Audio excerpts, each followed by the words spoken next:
रखने के लिए अगर कोई नेताओं को, यहाँ तो ठीक है बंधुओं, लेकिन मैं देखती हूँ कि जहाँ पर कोई नेता आना है, नेता को तो 10 बजे आना है, लेकिन 7 बजे से, चाहे गर्मी हो चाहे सर्दी हो, 4 बजे से उस नेता को देखने जा रहे हैं। चाहे वे नेता, समझ गए आप कैसे पापी लोग, जहाँ पर पाप ही पाप का संचय कर रहे हो, जहाँ हिंसा ही हिंसा हो रही है, वहाँ तुम्हारे पास समय होता है, वो तुम पहले पहुँच जाते हो। वो जो त्यागी तपस्वी होते हैं, अपनी साधना करते हैं, अपनी साधना की खुशबू आपको लौटाते हैं, उनके पास आने के लिए हमारे पास समय नहीं होता है, घर में बैठने के लिए समय है। जिसने हमको समय दिया उसके पास हमारे पास समय नहीं है, तो तुम चमत्कार को नमस्कार करते हो। लेकिन मैं कहती हूँ दीमापुर वासियों, आप लोग अपनी भक्ति में कभी चमत्कार को भक्ति मत नमस्कार मत करना। अगर करना है तो अपने नमस्कार में चमत्कार करके बता देना, जैसे मानतुंग आचार्य महाराज ने की। आचार्य महाराज ने अपने नमस्कार में चमत्कार करके बता दिया। उन्होंने चमत्कार के लिए नमस्कार नहीं किया था। ऐसे ही हमारी भक्ति सम्यक भक्ति होना चाहिए, चमत्कारों के पीछे नहीं, अपने ही चमत्कार में नमस्कार में चमत्कार करके बताना। हम कहेंगे कितने दिनों से भक्तांबर जी पढ़ रहे हो, क्या हम कहेंगे कि कागज का एक ताला बना करके हम आपके सामने रख रहे हैं? क्या आपकी भक्ति में इतनी शक्ति है क्या कि कागज के ताले को तोड़ सके? बोलो। नहीं, सबके सिर हिल रहे हैं। नहीं, महिला वर्ग की ज़्यादा होगी, ज़्यादा धर्मात्माएं होती हैं।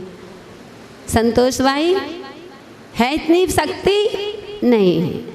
तो बंधुओं, ऐसे ही तो उन आचार्य महाराज ने 48 ताले तोड़ने के लिए नहीं, मात्र भगवान की मेरे आदरौत के परिणाम ना हो, वो भगवान की भक्ति का सहारा लिया था। तो यह भक्तांबर स्तोत्र जन जन की आस्था का केंद्र बन चुका है। यहाँ नहीं, जैनेतर भी होते हैं बंधुओं, उनको भी भक्तांबर के ऊपर आस्था होती है। आप तो इतनी बार भक्तांबर पढ़ते हो। एक व्यक्ति जैन था और एक मुसलमान के पास झाड़ा, कहते उसको सिर दर्द होता था। सबने कहा वह मुसलमान झाड़ा लगाता है, उसके पास चले जाओ। और वह जैसे ही जा गया तो मुसलमान ने पूछ ही लिया कि आप कौन हैं।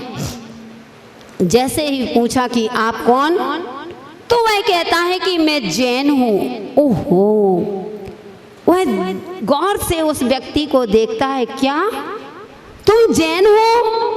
बोले हाँ मैं जैन हूँ, मेरे सिर में काफी दिनों से दर्द हो रहा है, इलाज करवा लिया है। किसी ने कहा कि आप झाड़ा देते हैं, झाड़ा से सिर दर्द कोई भी बीमारी दूर हो जाती है, इसलिए मैं आपके पास आया हूँ। उसने कहा तुम जैन नहीं, तुम जैन के नाम, जो अपने नाम के आगे जैन लिखाते हो, पहले उस नाम को कटाइए, फिर बाद में तुमको झाड़ा लगाऊंगा। तो बोले क्यों? बोले तुम जैन की पगड़ी को पहन करके और तुम किसके पास आए हो? एक मुसलमान के पास आए हो। और मैं भी जो झाड़ा लगाता हूँ तो भक्तांबर का काव्य पढ़ के ही झाड़ा सबको लगाता हूँ, तो सबका ठीक हो जाता है, कोई और दूसरा मंत्र नहीं था। यानी इतनी शक्ति, यानी उस मुसलमान को भी वह झाड़ा से हजारों लोगों के झाड़ा लगाता है, तो किससे लगाता है बंधुओं? वह भक्तांबर स्तोत्र के। वह जैन क्या स्थिति रही होगी, कैसा मुंह लटक गया होगा, वह तो बात कीजिए, उसकी इसी सोच जाने, वह ही समझ सकता है। वो अपन भी समझ सकते हैं, अगर कोई आपको विश्वास ना हो। इसलिए बंधुओं, मैं हमेशा कहती हूँ कि अपने श्रद्धा को जगाओ, अपने विश्वास को जगाइए, अपने विश्वास को सुमेरु पर्वत के समान बनाइए, तभी तुम्हारा भक्तांबर स्तोत्र पढ़ना सार्थक होगा। और नहीं तो बंदो वैसे ही होगा कि फूल में खुशबू नहीं तो चमन से क्या होगा। फूल में खुशबू नहीं तो चमन से क्या होगा, वो अग्नि नहीं है कुंड में तो हवन से क्या होगा, वो झूठी है क्रियाएं बंधो, श्रद्धा नहीं है संतों पर तो नमन से क्या होगा। अगर श्रद्धा नहीं है स्त्रोतों पर, कितने भी स्त्रोत पढ़ लो, श्रद्धा नहीं है तो वह फल देने वाले नहीं हैं। इसलिए बंधुओं, यह स्तोत्र संकट की समय लिखा गया था।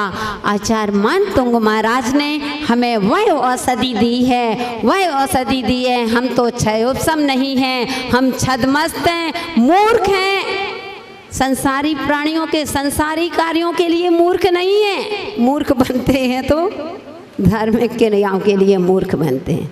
अभी पैसा कमाने के लिए मूर्ख नहीं होंगे, गिनने के लिए देखो बड़े ऐसे गिनते हैं कि क्या बताएं, और पूजन वूजन करने के लिए मूर्ख हैं, कुछ नहीं बनता। थोड़ी मेरी बात बुरी लगेगी तो बुरा खा लेना, बुरा नहीं मानना, ठीक है ना। क्योंकि कड़वी दवा जो होती है वह बड़ी जल्दी असर करती है। कड़वी दवा थोड़ी देंगे तो दवा असर जल्दी करेगी। वो मीठी चॉकलेट खिलाएंगे तो उससे शुगर भी हो जाता है, पेट में कीड़े भी हो जाते हैं। इसलिए बीच बीच में थोड़ी सी आपकी कमी को बताएंगे बंधु, आपकी, क्योंकि हमने बताया ना हमें आपका नोट चाहिए, ना हमें आपका वोट चाहिए, मात्र आपकी खोट चाहिए। अगर 1% भी आपके अंदर दुर्भाग्य है अथवा कोई दुर्गुण है तो वह 99% सौभाग्य को दुर्भाग्य में बदल देता है। अगर स्लेट में 1000 अक्षर लिखे हैं और पानी की एक बूंद सारे अक्षरों को मिटा करके समाप्त कर देती है।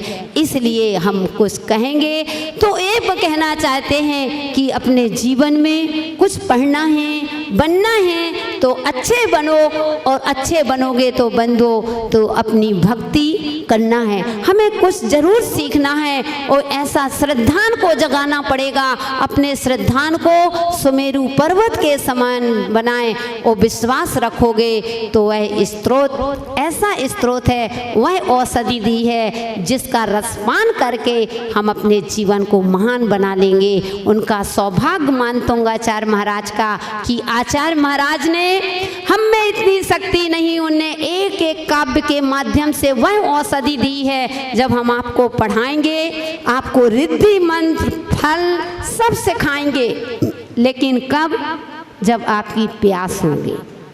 वो आपकी प्यास नहीं होगी तो जैसे श्रोता को देख कर के वक्ता का मन वैसे ही होता है। जैसे ही श्रोता होते हैं जैसे ही वक्ता होते हैं।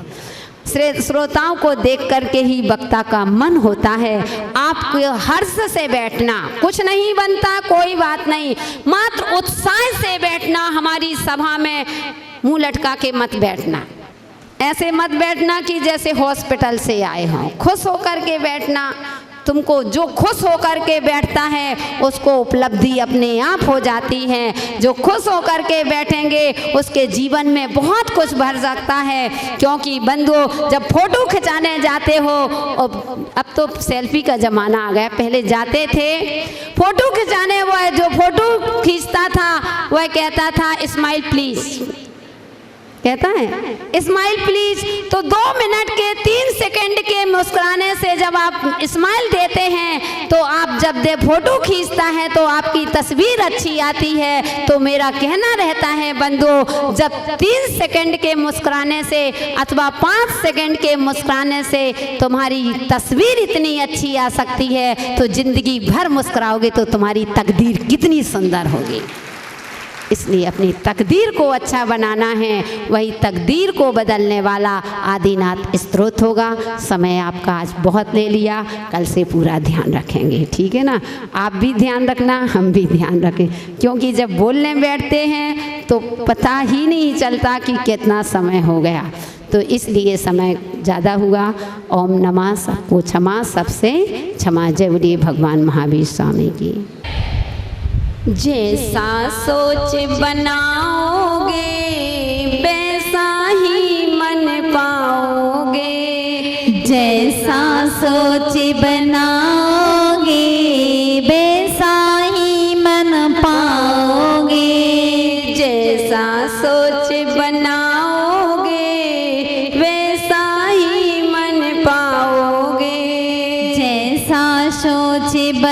जाओगे वैसा ही मन पाओगे, ऊर्जा से भर जाओगे, ऊर्जा से भर जाओगे।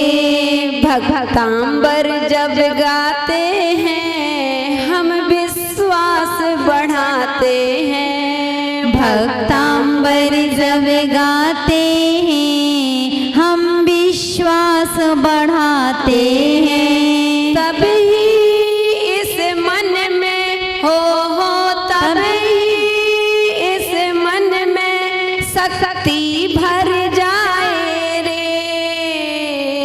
भक्तांबर स्तोत्र महान जो नर गाए रे, भक्तांबर स्तोत्र महान जो नर गाए रे। उसके जीवन में हो उसके जीवन में संकट ना आए रे, भक्तांबर स्तोत्र महान जो नर गाए रे। धर्म स्नेही प्यारे प्यारे भक्तमाओं, सारा शास्त्र का सार हमारी सोच पर निर्भर करता है। कहते हैं कि जैसी सोच होती है जैसे ही जीवन बन जाया करता है। जैसी हमारी सोच होती है वैसा हमारा मन हो जाया करता है। जैसे हमारे विचार होते हैं वैसे ही हमारी क्रियाएं चालू हो जाया करती हैं। और अगर हमारे अच्छे विचार होते हैं तो हमारा जीवन हमेशा अच्छा बनता है, और हमारे अच्छे विचार होने से हमारे कदम भी नई दिशा पर बढ़ते हैं। और हमारे अच्छे विचार होते हैं तो हमारे जीवन में खुशहाली ही खुशहाली होती है। तो यह सब बंधुओं, और जब अच्छे विचार होते हैं तो हम अच्छी ऊर्जा से भर जाते हैं, और जब अच्छी ऊर्जा होती है तो बंधुओं हमारा जीवन में शक्तियाँ आ जाती हैं। वह शक्ति हमारे अंदर आ जाती है, वह शक्ति प्रकट हो जाती है, वह ऊर्जा हमारे अंदर समाविष्ट हो जाती है कि हमको रिद्धि सिद्धि आदि स्वतः ही प्राप्त कर लेते हैं। तो बंधुओं, हमारी क्लास यहाँ पर हम भक्तांबर स्तोत्र की क्लास चलने जा रही है। सबसे पहले हमें अपनी सोच को अच्छा बनाना पड़ेगा, अच्छे विचार बनाना पड़ेंगे। जब हमारे विचार सुंदर होते हैं तो हमारा मन वैसे ही पवित्र हो जाता है, और यह पवित्र स्रोत कहते हैं सारे स्रोतों का राजा होता है, तो यह भक्तांबर स्रोत कहा जाता है। जैसे सभी मंत्रों का राजा नमोकार मंत्र होता है, ऐसे ही बंधुओं सभी फलों का राजा आम फल होता है। ऐसे ही सभी स्त्रोतों का राजा जो होता है तो आदिनाथ स्त्रोत भी इसको कहते हैं। आदिनाथ स्त्रोत होता है, भक्तांबर स्त्रोत होता है। तो बंधुओं, आज हमें अपनी सोच को अच्छा बनाना है। और अच्छी सोच कहाँ से आएगी? क्या ऊपर से टपक आएगी? क्या नहीं। अच्छी सोच के लिए हमको अच्छी पुस्तकों को पढ़ना पड़ेगा। अच्छी सोच के लिए, अच्छी विचारधारा बनाने के लिए हमें अच्छे साहित्यों को पढ़ना पड़ेगा। अच्छे विचारों के लिए अच्छे विचार, सुंदर विचार के लिए हमें अच्छे लोगों की संगति करना पड़ेगी, हमें अच्छे लोगों के पास जाना पड़ेगा, क्योंकि जिनके पास जैसा होता है, अच्छे लोगों के पास अगर हम बैठते हैं तो उनकी ऊर्जा हमको अच्छी ही मिलती है।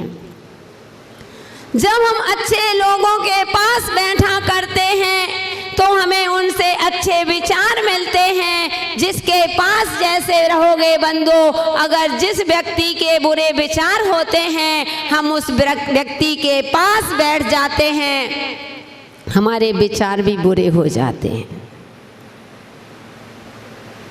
इसीलिए बंधु, अब कौन है सबसे अच्छे व्यक्ति? कौन है ऐसा व्यक्ति जिसके विचार सुंदर होते हैं? वह बड़ा पुण्यशाली जीव कहा जाता है कि बड़ा सौभाग्यशाली, बड़ा पुण्यशाली, पुण्यशाली ही नहीं महापुण्यशाली हुआ करते हैं जिनकी सोच अच्छी होती है। तो बंधुओं को हमको ढूंढना पड़ेगा, हमको चिंतन करके खोज करना पड़ेगी कि आखिर अच्छा इंसान दुनिया में कौन है, अच्छे लोग कौन हैं, किसके पास जाने से हमें अच्छी वर्गणाएं निकलेंगी, हमें अच्छे विचार मिल सकते हैं। क्योंकि घर में रहोगे, जिसके पास जैसे अगर मान लीजिए आप टीवी के सामने बैठे हो, आपके विचार और होते हैं। आप पवित्र स्थानों में बैठते हैं, आप मंदिर में आए हो, उस समय आपके विचार पवित्र ही होते हैं, क्योंकि यहाँ पवित्र अच्छे लोग और फिर आदिनाथ से लेकर के महावीर भगवान जहाँ पर विराजमान हो, ऐसे पुण्यशाली की पुण्य की बरगड़ाएं जब हमारे अंदर आएंगी तो हमारे विचार अच्छे क्यों नहीं रहेंगे? क्यों हमारे विचारों में निर्मलता नहीं आएगी? क्योंकि जब हम सेंट की दुकान में बैठते हैं, भले ही सेंट ना खरीदें, लेकिन जब तक सेंट की दुकान पर बैठते हैं, जब तक हमको सेंट की खुशबू तो आएगी ही आएगी। हम सेंट की खुशबू आएगी, भले ही हम सेंट नहीं खरीदें, ना भी लेना चाहो उस खुशबू को, तो भी ज्ञानी आत्माओं वह खुशबू तुम्हारे जीवन को महका ही देती है, तुमको सुगंधित कर ही देती है। जब एक सेंट की दुकान का इतना बड़ा प्रभाव पड़ता है तो बंधु, हमारे भगवान की जहाँ पर ऊर्जा निकल रही है, जहाँ पर 3 लोक के नाथ बैठे हुए हैं, जिन्होंने अपनी साधना के माध्यम से अपने लक्ष्य को प्राप्त कर लिया है, और जिनके दर्शन को से पा करके कितने लोगों ने अच्छे मार्ग में चल करके अपने जीवन को महान बना लिया है। तो ऐसे पवित्र स्थान मंदिर में बैठ करके हमारे विचार सुंदर क्यों नहीं होंगे? होंगे ही।